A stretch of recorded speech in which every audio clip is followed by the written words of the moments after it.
નમસ્તે વિદ્યાર્થી મિત્રો, લિબર્ટી સ્કૂલ દ્વારા તમારું હાર્દિક સ્વાગત છે. વિદ્યાર્થી મિત્રો, છેલ્લે આપણે અંતર્ગોળ અરીસા વડે મળતા પ્રતિબિંબની ચર્ચા કરી હતી. એ જ ચર્ચાની અંદર તમને કીધું કે એક શોર્ટ ટ્રિક હશે કે કોષ્ટક હશે જે તમારા માટે બહુ ઈઝી હશે. કોષ્ટક જો યાદ રહી ગયું તો મોસ્ટલી તમારે આકૃતિ યાદ રાખવાની રહેશે, બાકી કશું યાદ રાખવાનું નથી. તમને આકૃતિ પર કોષ્ટક ખબર છે કે આની રીતે આમાં થાય છે તો તમે એકવાર આકૃતિ પણ ડ્રો કરી શકશો.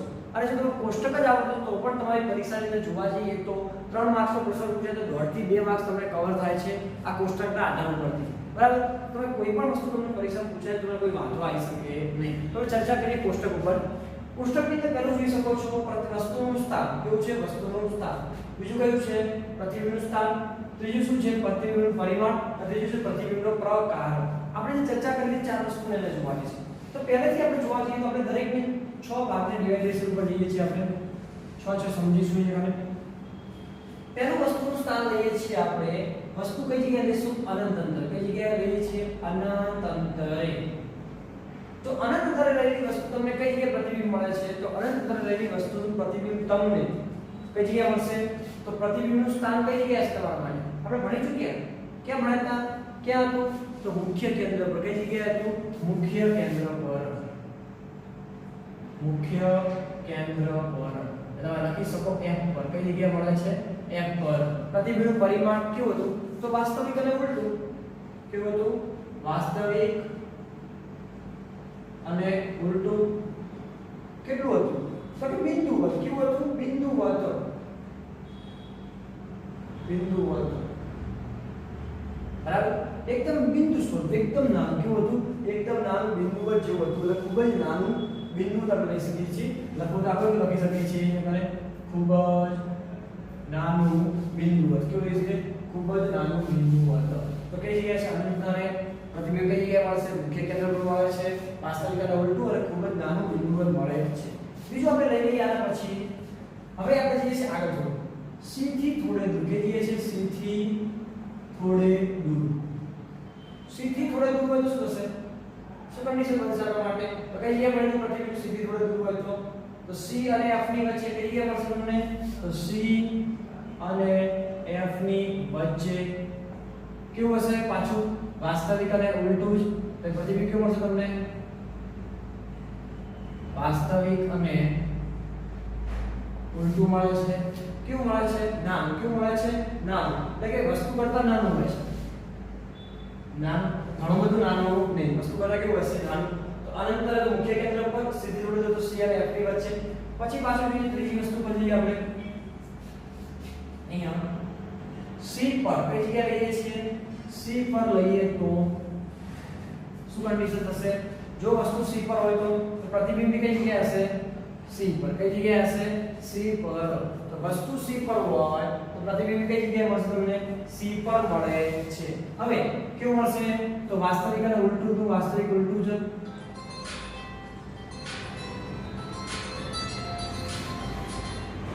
વાસ્તવિક અને ઉલટું. નાનું કે તો શું હશે?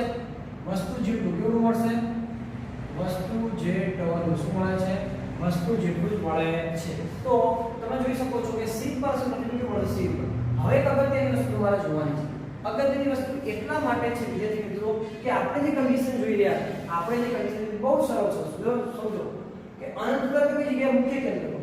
C થી જોડે તો C. હવે એ તો ઉલટું કરશું ના છે. ઉલટું કેવું કરું છું? મને કહે C અને F ની વચ્ચે. કેવું કરું છું? C અને F ની વચ્ચે. આ C અને F ની વચ્ચે અહીંયા આવ્યું તો આ શું આવશે? C થી થોડે દૂર. કેવું આવશે? C થી થોડે દૂર. C અને F ની વચ્ચે C થી થોડે શું આવશે? દૂર આવશે. કેવું મળશે તમને અહીંયા કને? તો વાસ્તવિક અને ઉલટું. કેવું મળશે? વાસ્તવિક અને ઉલટું. અહીંયા કેવું હતું? નાનું. કેવું હતું? નાનું. અહીં શું આવશે? થોડું મોટું. શું આવશે? મોટું. નાનું તો કેવું આવશે? અહીંયા કને મોટું. ક્લિયર કરો તો સમજો. બરાબર, અહીં જોઈ શકો છો. હવે જો C અને F ની સીધી લો. એ જ રીતે મુખ્ય કેન્દ્ર પર લઈએ. ક્યાં લઈએ? મુખ્ય કેન્દ્ર પર લઈએ. એટલે કે F પર લઈએ. તેનું ઉલટું શું થશે? F પર નું ઉલટું અનંત અંતરે. કઈ જગ્યાએ આવશે? અનંત અંતરે. કેવું મળશે તમને? તો વાસ્તવિક અને ઉલટું. કેવું મળશે? વાસ્તવિક અને ઉલટું મળે છે. કેવું મળશે? તો મોટું, ખૂબ જ મોટું અથવા વિવર્ધિત. શું લખી શકાય? વિવર્ધિત. વિવર્ધિત એટલે મોટું. શું થશે? મોટું થાય છે. હવે જો બિલકુલ સરળ છે. અનંત અંતરે તો મુખ્ય કેન્દ્ર પર તો અનંત અંતર. C થી થોડે દૂર તો C અને F ની વચ્ચે. C અને F ની વચ્ચે C થી થોડે દૂર. સિમ્પલ તો સિમ્પલ. સિમ્પલ વસ્તુ છે. તો તમે ખાલી બે યાદ રાખો તો ઓટોમેટિક બાકીના યાદ રહી જાય છે. એ જોવો. બાકી વાસ્તવિક ઉલટું બધામાં સેમ જ છે, કોઈ બદલાતું છે નહીં. ખૂબ જ નાનું તો ખૂબ જ મોટું. નાનું તો મોટું. વસ્તુ છે ટર્મ. સિમ્પલ વસ્તુ છે, ખાલી એને ધ્યાનથી સમજો તો ઓટોમેટિક તમને આવી જશે. આ ક્લિયર થઈ જશે. ઓકે. હવે છેલ્લી વસ્તુ પર જઈએ છીએ આપણે. F અને P ની વચ્ચે. F અને P ની વચ્ચે કઈ મળશે? અરીસાની પાછળ. કે મળે છે? અરીસાની પાછળ ક્યુ મળશે? તો આભાસી અને ચત્તુ. ક્યુ મળે છે? આભાસી અને ચત્તુ મળે છે. ક્યુ મળશે? તો વસ્તુ કરતા મોટું. ક્યુ મળશે? વસ્તુ કરતા મોટું. ઓકે વિદ્યાર્થી મિત્રો, તો હું તમને એક હોમવર્ક આપું છું. દરેક વિદ્યાર્થી મિત્રો જેટલા લોકો મારું લેક્ચર જોયું હોય, બરાબર, આ લેક્ચર તમે જોતા હોય, બરાબર, તો દરેક વિદ્યાર્થી મિત્રોએ કામ કરવાનું છે કે આ કોષ્ટક બનાવી, તમારા પેજની અંદર કોષ્ટક બનાવી ખાલી એક ફોટો પાડી મને મારા WhatsApp નંબર પર, એ બોલાવો છે મારા WhatsApp નંબર પર મોકલવાનું છે. તમે WhatsApp નંબર મારો જાણો છો? ફરીથી તમે અહીં એડ કરી શકો છો. અલ્પેશ સરનો, બરાબર, શું છે? 8238493818. ઓકે, તમે આ WhatsApp નંબર પર મને તમે શું કરી શકો છો? ત્યાં ફોટો શેર કરી શકો છો. તમે ત્યાં ઈઝીલી તમને ખબર પડી જશે. ઓકે, તો આપજો 30 સેકન્ડ, ફટાફટ તમે નોટ કરી શકો છો.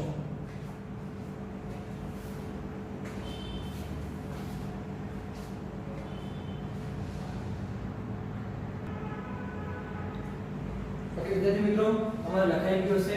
વધીએ આપણે નેક્સ્ટ વસ્તુ ઉપર.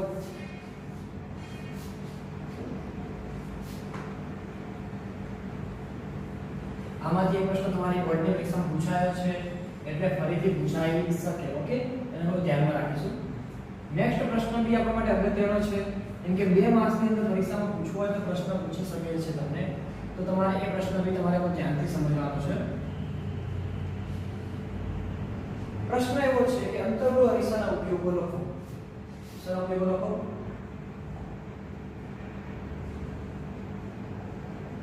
અંતર્ગોળ અરીસાના ઉપયોગ.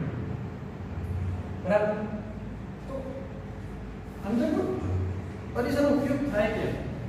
એનો ઉપયોગ કરી શકીએ ક્યાં? તો પહેલી વસ્તુ છે, આપણે જોવા જઈએ તો ટોર્ચ લાઈટ. ટોર્ચ લાઈટ એટલે ઘરે લાઈટ આવે, લાઈટમાં જોવાનું કે આ પ્રકારનું બનેલું છે. આમ ક્યાં ગોળ હશે અંદરમાં, અને આ રીતે જોઈન્ટ હશે. જોવાનું આ રીતે હોય છે. બારે કાચ હશે, નો ડાઉટ કે બારે અંદર શું હોય છે? ગોળ હોય. કેવો હોય છે? ગોળ. એટલે કે કેવો હશે? કેને પણ કહેવાય છે એનો અંતર્ગોળ. કેવો કહેવાય છે? અંતર્ગોળ. તો એના શું કન્ડિશન થાય છે? આપણે ટોર્ચ લાઈટ, સર્ચ લાઈટ, વાહનોની આગળ જે હેડલાઇટ નથી, વાહન આપણે જે બાઇક એક્ટિવા ચલાવો, એક્ટિવા આગળ લાઈટ આવે છે, એટલે વાહનોની હેડલાઇટ એમાં મધ્યમાં શું થાય છે? પરાવર્તક તરીકે કયો ઉપયોગ થાય છે? અંતર્ગોળ અરીસાનો ઉપયોગ થાય છે. પહેલા બધું શું આવશે? આપણે સર્ચ લાઈટ,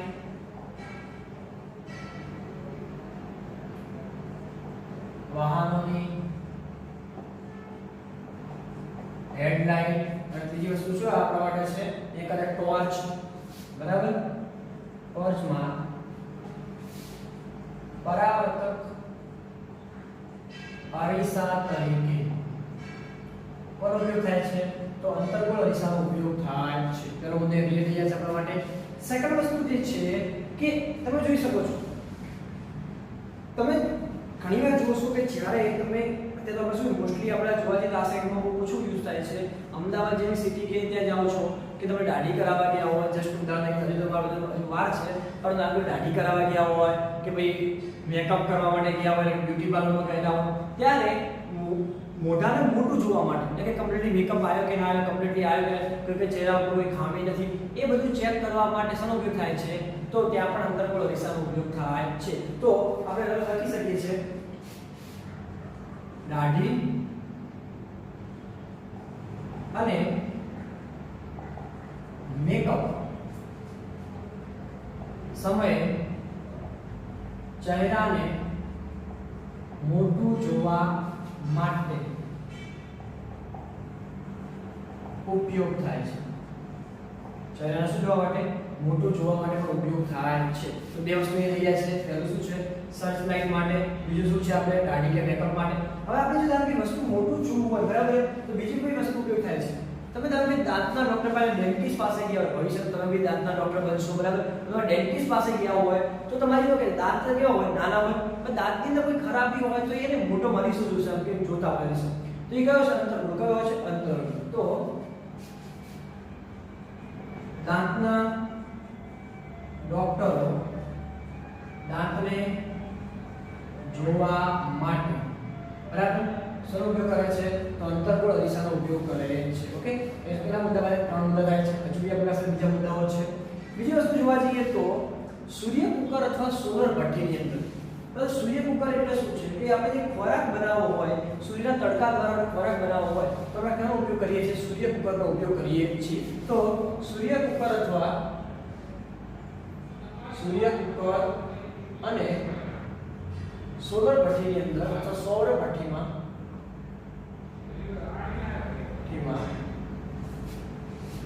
સૂર્યના કિરણોને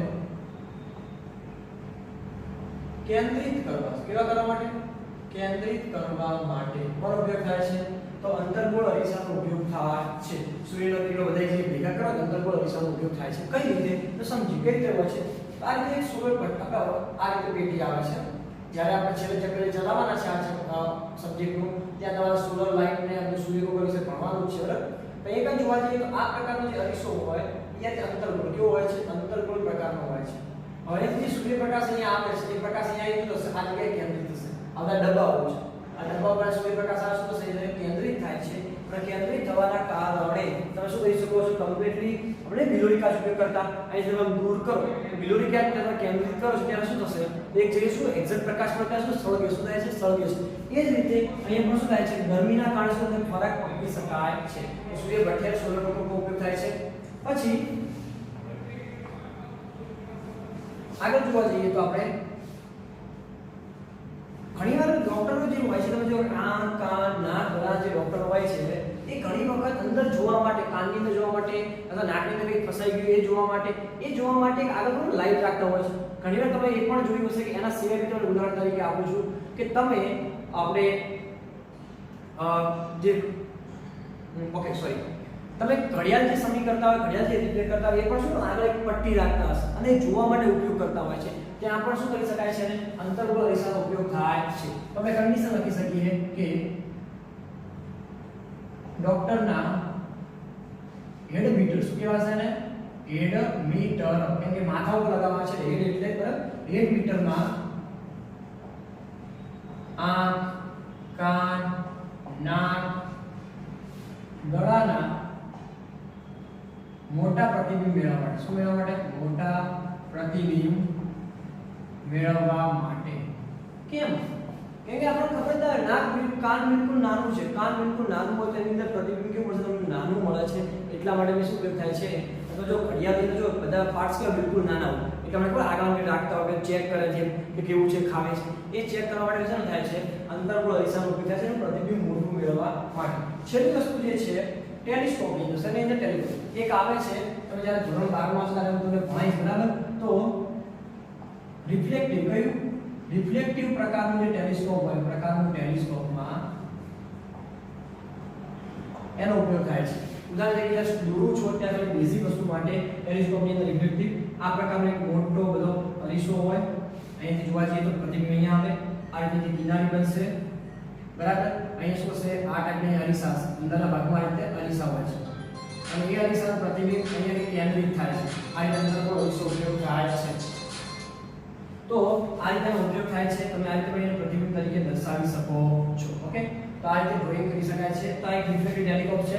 ભવિષ્યમાં તમે આવશો ત્યારે ભણશો બરાબર. તો આ શું હતા? અંતર્ગોળ અરીસાના અગત્યના ઉપયોગો. શું હતા? અંતર્ગોળ અરીસાના ઉપયોગો છે. તો હું તમને 30 સેકન્ડ આપું છું, ફટાફટ તમે લખી શકો છો. ઓકે વિદ્યાર્થી મિત્રો,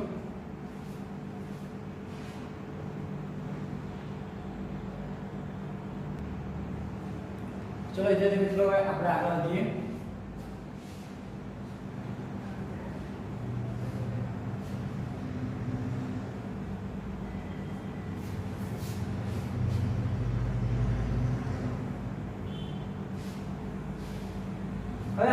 છે કે બહિર્ગોળ અરીસા વડે રચાતા પ્રતિબિંબ. સમજવાનું છે આપણે. બહિર્ગોળ અરીસા વડે રચાતા પ્રતિબિંબની ચર્ચા કરવાની છે આપણે. કયા પ્રતિબિંબની વાત કરવાની છે? બહિર્ગોળ અરીસા વડે રચાતા પ્રતિબિંબની આપણે ચર્ચા કરવાની છે. તો એ ચર્ચાની અંદર શું થશે આપણે બહિર્ગોળ અરીસા માટે? તો હવે કન્ડિશન આપણે જોવા જઈએ તો પહેલી વસ્તુને પકડીએ કે બહિર્ગોળ અરીસા વડે કઈ રીતે પ્રતિબિંબ તમને મળશે. તો આપણે એની વસ્તુ લેવાનું છે. ત્રણ વસ્તુ પર જઈશું પાછું આપણે પેલું વસ્તુનું સ્થાન. શું લઈશું? વસ્તુનું સ્થાન. પછી આપણે શું મળશે? અને પ્રતિબિંબનું સ્થાન, પ્રતિબિંબનો પ્રકાર અને છેલ્લે શું મળશે? પ્રતિબિંબનું પરિમાણ. શું મળશે? પ્રતિબિંબનું પરિમાણ. તો બસ આપણે ત્રણ વસ્તુ પર જવાનું છે. હંમેશા માટે આપણે બસ ત્રણ લઈએ, ચાર વસ્તુ લઈએ એટલે આપણે ક્લિયર થઈ જાય છે. તો પહેલી જોવા જઈએ તો કઈ રીતે પ્રતિબિંબ. હવે આપણે આ બહિર્ગોળ અરીસાનો ઉપયોગ શું એક્ઝેક્ટલી છે? તો બહિર્ગોળ અરીસાની અંદર ઉપયોગ જો તમારે